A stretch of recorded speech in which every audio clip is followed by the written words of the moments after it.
Recently, I was shopping and I received great customer service.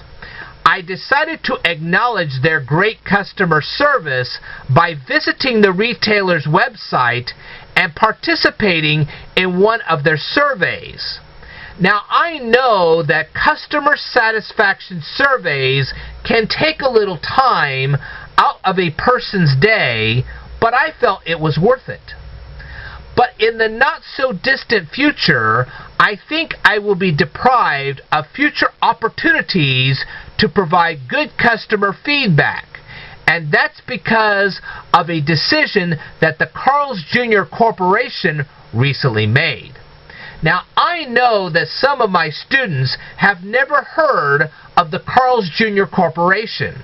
That's probably because they don't regularly invest in the stock market. This corporation owns all the Hardee's restaurants in the United States. They also own the rights to the former Burger Chef restaurant chain. I'm not kidding you. And yes, there was a former Burger Chef restaurant chain. Don't believe me? You can look it up. As a matter of fact, for all of you people who have ever been on my Facebook fan page, you will see a hyperlink to a video which shows you the monster records that they used to put in the kids' meals at the Burger Chef restaurants. So you know it's real. Okay, let's go on here. Andy Puzder, and if I mispronounced your name, I'm sorry, but Andy Puzder, the CEO of the Carl Jr.'s Corporation, is considering replacing all of the front-end cashiers with kiosks. I'm going to leave a hyperlink to this story in the comments below. You can take a look at that for yourself. Now, Mr. Puzder cited many kiosk advantages, such as, unless a kiosk is infected with a computer virus, they never become ill. Computer kiosks never have mood swings. They never need sleep. They don't worry about how much income they earn.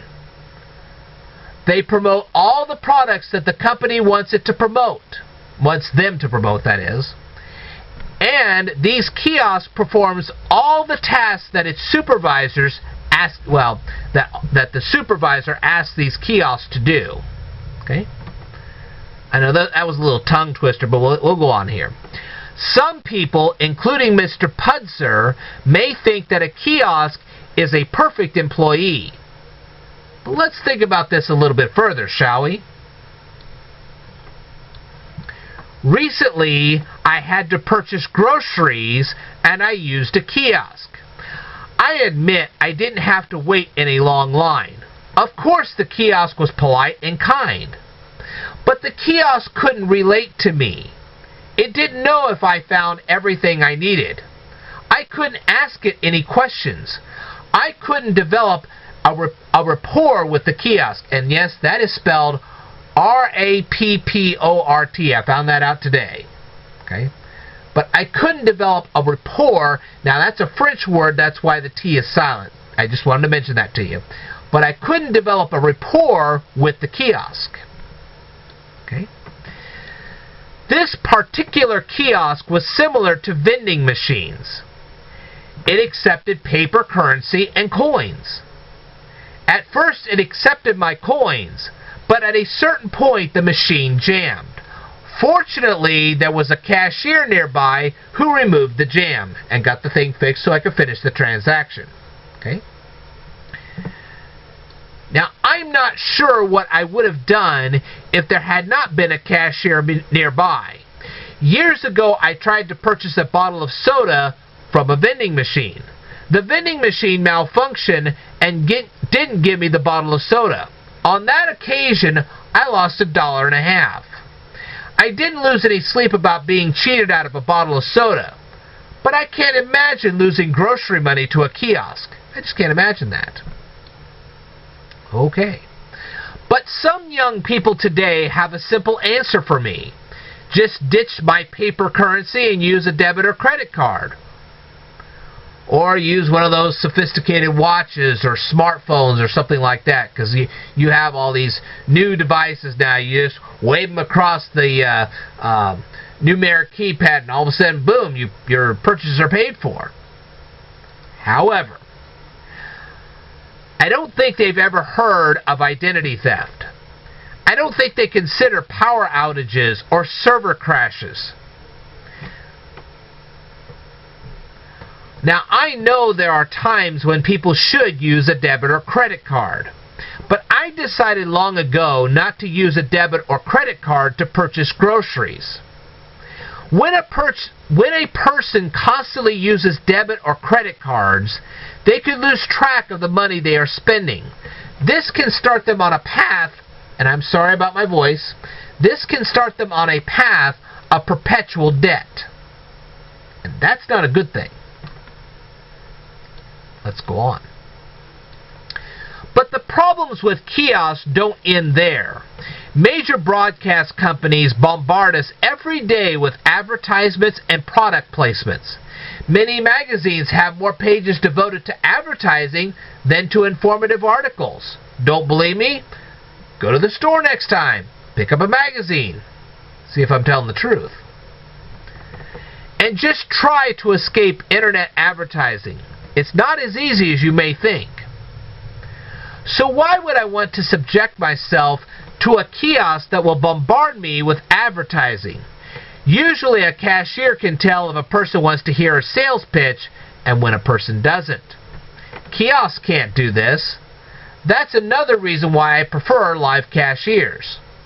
Now, some people may present me with the counter argument that some companies require their sales clerks to promote products as they conduct their transactions. That's true. But this can be more of an advantage than a disadvantage.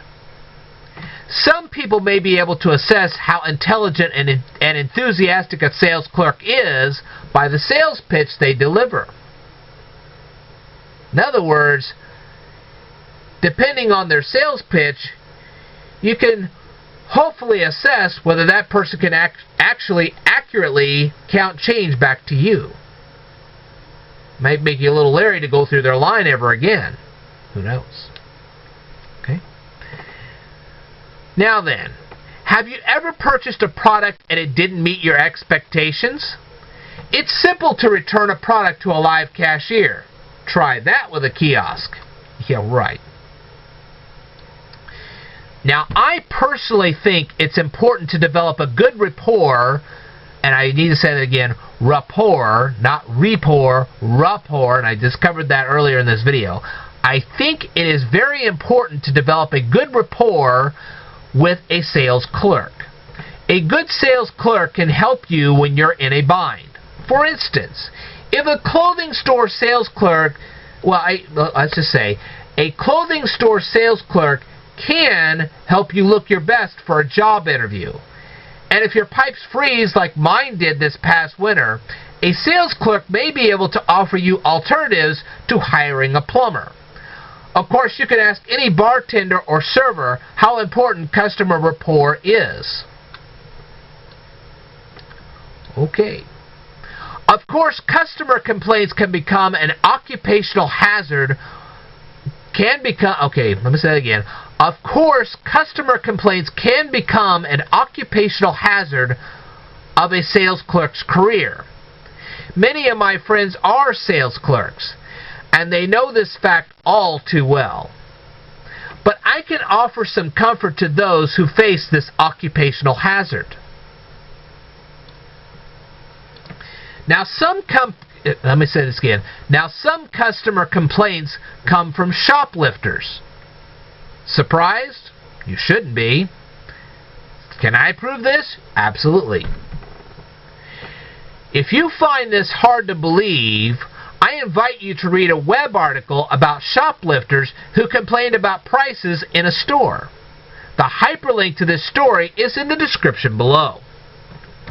Of course, not all people who complain about customer service are shoplifters, but this is not an unheard of situation either. And I think that web article will clearly prove that. I think that web article will Oh, I hate stuttering. And I think that web article will clearly prove my point. Well, anyway, that's all I have to say in this video. I know I said a lot of stuff, and I had to do a lot of research before I did this particular video. That's why it took so long to get out to the general public. But anyway, I hope you guys have a great evening. Thank you for tuning in. Thank you for listening to me, even though I did stutter to some degree. Alright, I will tell you more in a future video, so I'd like for you to stay tuned.